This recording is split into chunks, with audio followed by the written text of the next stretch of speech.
মাঘ মাসে যে পূর্ণিমা পড়ে তা হিন্দু পঞ্চাঙ্গ অনুসারে মাঘী পূর্ণিমা নামে পরিচিত। হিন্দু শাস্ত্র অনুযায়ী ধর্মীয় আধ্যাত্মিক দৃষ্টিকোণ থেকে মাঘী পূর্ণিমার বিশেষ তাৎপর্য রয়েছে। পূর্ণিমার এই শুভ দিনে পবিত্র স্নান, দান এবং জপ তপ করা অত্যন্ত পুণ্যময় এবং ফলপ্রসূ বলেই কথিত। এই দিনে মাঘ স্নানও অত্যন্ত গুরুত্বপূর্ণ। মাঘ মাসে অনুষ্ঠিত এই বিশেষ স্নান সাধারণত পৌষ মাসের পূর্ণিমা থেকে শুরু হয়ে মাঘী পূর্ণিমা পর্যন্ত চলে। ত্রিবেণী সঙ্গম এই স্নানের জন্য মাঘী পূর্ণিমা হল তীর্থরাজ প্রয়াগের তীর্থস্থানে কল্পবাস করার পরের শেষ দিন। সনাতন হিন্দু ধর্মের বিশ্বাস অনুযায়ী মাঘ মাসে স্নানকারী ব্যক্তিদের উপরে ভগবান মাধব অর্থাৎ শ্রীকৃষ্ণের কৃপা বর্ষিত হয়। এছাড়াও তারা সুখ, সমৃদ্ধি, সন্তান এবং অবশেষে মোক্ষ লাভ করেন। এই তিথিতে স্নান, দান এবং জপ অত্যন্ত পুণ্যময় এবং ফলপ্রসূ। এই দিনে মাঘ স্নানের পাশাপাশি পুজো অর্চনার বিশেষ তাৎপর্য রয়েছে। 2026 সালের 1 ফেব্রুয়ারি আগামীকাল রবিবার এই মাঘী পূর্ণিমা বা মাঘ পূর্ণিমা ব্রত অনুষ্ঠিত হতে চলেছে। পূর্ণিমায় চন্দ্রোদয় হতে চলেছে বিকেল 4:20 মাঘী পূর্ণিমার তাৎপর্য। হিন্দু ধর্মগ্রন্থ অনুসারে বলা হয় যে মাঘী পূর্ণিমার প্রাক্কালে পবিত্র নদীতে স্নান করা সত্যিই শুভ। স্নান করার পর এবং দান করা বর্তমান জীবনের সমস্ত পাপ ও অতীতের পাপকে ধুয়ে ফেলার জন্যই কথিত আছে। অধিকন্তু পূর্ণিমার দিনে ভগবান বিষ্ণু ও ভগবান হনুমানজির আশীর্বাদ লাভের জন্য তাদেরকে পুজো করা হয়। সাথে মা লক্ষ্মী দেবীর আরাধনা হয়ে থাকে। এছাড়াও বিশ্বাস করা হয় এই দিনে ভগবান বিষ্ণু তার ভক্তদের ওপরে বেশি প্রসন্ন থাকেন এবং ভক্তদের মনস্কামনা পূর্ণ করেন। মাঘী পূর্ণিমার এই পবিত্র দিনটি হিন্দু ধর্মে পুণ্য স্নানের জন্য বিখ্যাত। অনেকেই প্রয়াগ, কাশী, গঙ্গা বা নিকটবর্তী জলাশয়ে এদিন স্নান করে তর্পণ করেন বিধিমতে। এই দিনটি তীর্থ ভ্রমণের পক্ষেও প্রশস্ত। মাঘ মাসের এই পূর্ণিমা তিথির সঙ্গে জড়িয়ে রয়েছে দেবী কালী, ভগবান বিষ্ণু এবং গৌতম বুদ্ধের নাম। হিন্দু ও বৌদ্ধ উভয় সম্প্রদায়ের কাছেই এই দিনটির মাহাত্ম্য তাই অপরিসীম। মাঘী পূর্ণিমা তিথির ব্রতকথা। একদা কান্তিকা নগরে ধনেশ্বর নামের এক অপুত্রক দরিদ্র ব্রাহ্মণ বাস করতেন। ভিক্ষাবৃত্তিই ছিল তার প্রধান জীবিকা। কিন্তু অপুত্রক ব্রাহ্মণকে অনেকেই ভিক্ষে দিতে চাইতেন না। সেরকমই এক গৃহকর্তা একবার ধনেশ্বরকে ভিক্ষা দিতে অস্বীকার করেন। কিন্তু ব্রাহ্মণের এমন দুরবস্থা দেখে তার করুণা হয় এবং তিনি মাঘী পূর্ণিমা তিথিতে দেবী কালীর আরাধনার কথা জানিয়ে দেন। সেই পরামর্শ মতোই মাঘ মাসের পূর্ণিমায় দেবী কালীর উপাসনা করে বিপুল ধন সম্পত্তি এবং পুত্র সুখের মুখ দেখেছিলেন এক ব্রাহ্মণ। তার নাম ধনেশ্বর এবং তার এই নামের সার্থকতা ঘটেছিল সেই দিনই।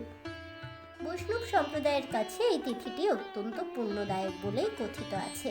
চতুর্দশী থেকেই তাদের অনেকেই অনবধান উপবাস শুরু করে দেন এবং পূর্ণিমায় যজ্ঞ করে উপবাস ভঙ্গ করেন।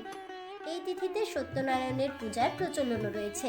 এছাড়াও ফুল, ফল, দুব্বা, পান, সুপুরি, নৈবেদ্য, দীপ, ধূপ সহকারে শ্রীবিষ্ণুর আরাধনা এই দিনে করলে সংসারে সুখ শান্তি বিরাজ করে। বলা হয় এই পুণ্য লগ্নেই গৌতম বুদ্ধ তার মহাপরিনির্বাণ অর্থাৎ দেহত্যাগের কথা ঘোষণা করেছিলেন, যা কিনা উচ্চারিত হওয়ার সঙ্গে সঙ্গে বিশ্ব আলোড়িত হয়। দেখা দেয় ভূমিকম্প। শিষ্যেরা ভয় পেয়ে গেলে বুদ্ধদেব তাদের আত্মোন্নতির মার্গে এবং ধর্মপথে অবিচল থাকার উপদেশও দিয়েছিলেন। সেই সূত্রে বৌদ্ধ ধর্মাবলম্বীরা এই দিনে বৌদ্ধ বিহারে, বৌদ্ধ গয়ায় দীপদান এবং সঙ্গে অন্নদান করেন। মাঘী পূর্ণিমার পুণ্যতিথি পালিত হতে চলেছে 1 ফেব্রুয়ারি রবিবারে। এদিনে ভোর 5:53 শুরু হবে মাঘী পূর্ণিমার পবিত্র পূর্ণিমা তিথি। দিনভর থাকবে এই পুণ্যতিথি। পূর্ণিমা শেষ হয়ে যাচ্ছে, প্রতিপদ শুরু হবে সেদিনে রাত্রি 3:39। এই পুণ্যতিথিতে আহার বিধিও রয়েছে। একই সঙ্গে রয়েছে পালনীয় আচরণবিধি।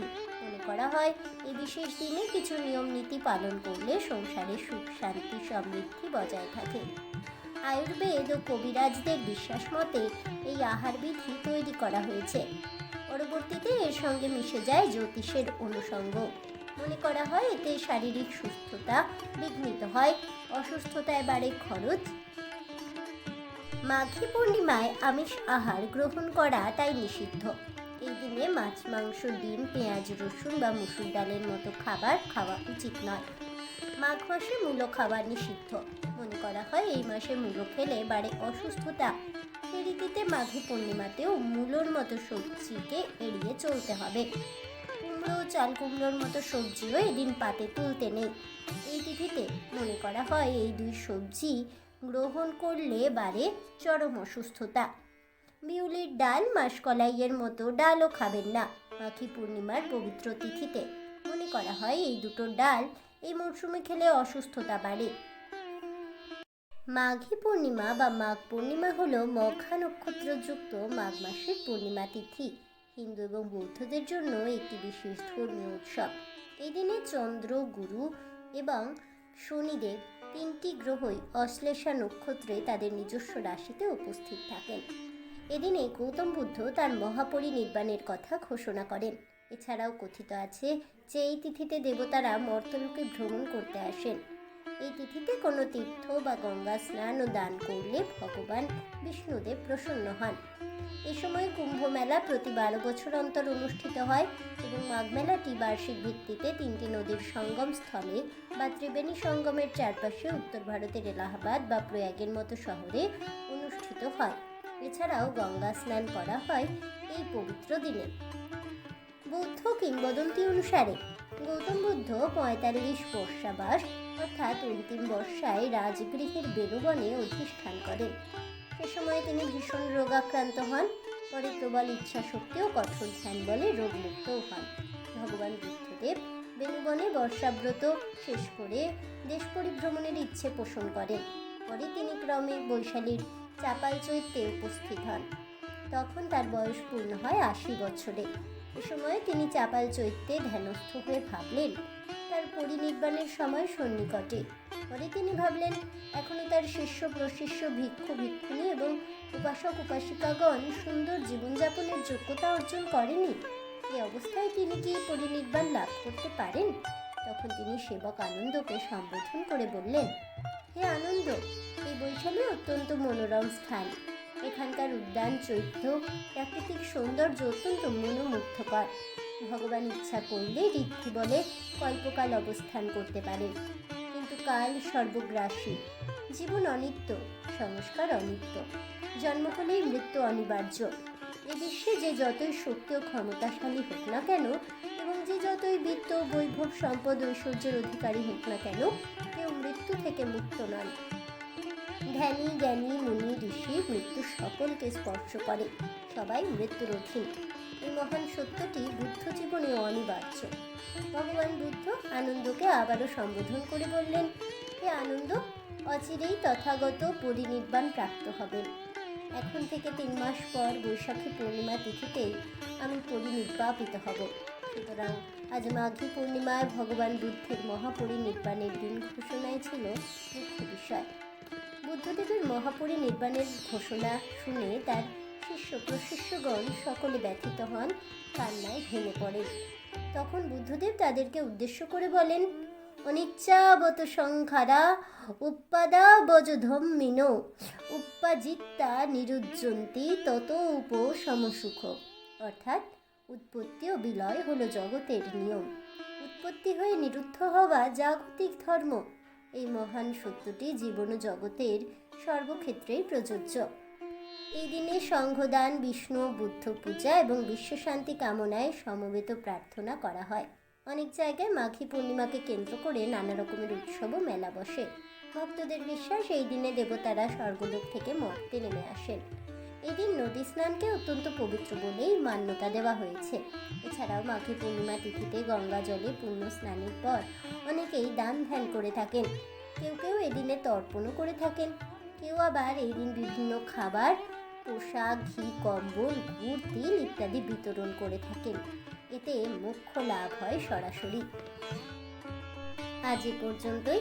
তাহলে বন্ধুরা, মাঘী পূর্ণিমা দিনটি আসলে কেন গুরুত্বপূর্ণ, এই দিনে কি তাৎপর্য রয়েছে, এই দিনের গুরুত্ব মাহাত্ম্য সম্পর্কে জেনে আপনাদের কেমন লাগলো অবশ্যই আমাকে কমেন্টে জানাবেন। ভিডিওটি ভালো লেগে থাকলে লাইক শেয়ার করতে ভুলবেন না। আমার চ্যানেলের নতুন বন্ধু হয়ে থাকলে চ্যানেলটিকে সাবস্ক্রাইব করে দেবেন। পাশে থাকা বেল বাটনটি প্রেস করে রাখবেন নতুন ভিডিওর নোটিফিকেশন পাওয়ার জন্য। ফিরে আসছি পরবর্তী ভিডিও নিয়ে, তাই অবশ্যই সাথে থাকুন, পাশে থাকুন, সঙ্গে থাকুন আর দেখতে থাকুন অজানার পথে।